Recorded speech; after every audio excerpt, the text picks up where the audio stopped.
to see the head of the executive and the head of the head of the parliament basically on one pillar. And it's a bit, it offers some level of conflict of interest there, Colin. So in the first place, persons weren't happy with that. And to add insult to injury, you know, when you saw the level of performance, we saw where before you go any further, would you agree that the PNP learned from their mistake by not? Absolutely.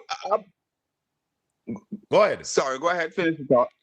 Yes, I think they would have learned from their mistake, because, Colin, you see, as I said before, I think the PNP was trying to be as decent as they always is.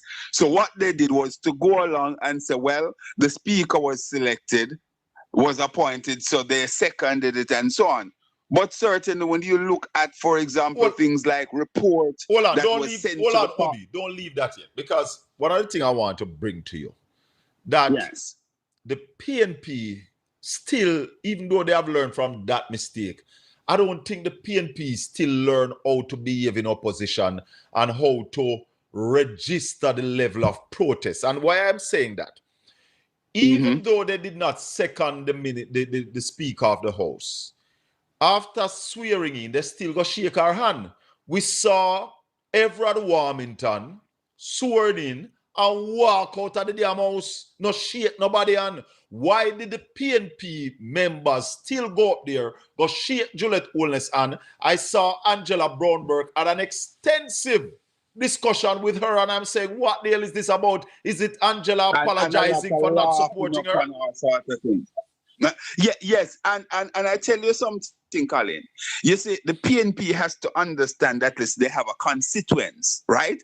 100 plus, or is it 97? 97,000 plus more people voted for the PNP in 2025 than they did in 2016. They now have 28 seats in the parliament after a lot of money and suppression of vote, all sorts of things were thrown at them. They still came out with 28 seats. Therefore, they must understand the lay of the land and optics, Colin. Optics in whatever you do matters. Those of us who understand something about communication and indeed marketing, optics matters. And I can tell you, a lot of people are indeed upset, because even though the opposition did not second it, as you mentioned just now, but they expect, for what it worth, for the opposition to stand up in the parliament in our course and say, we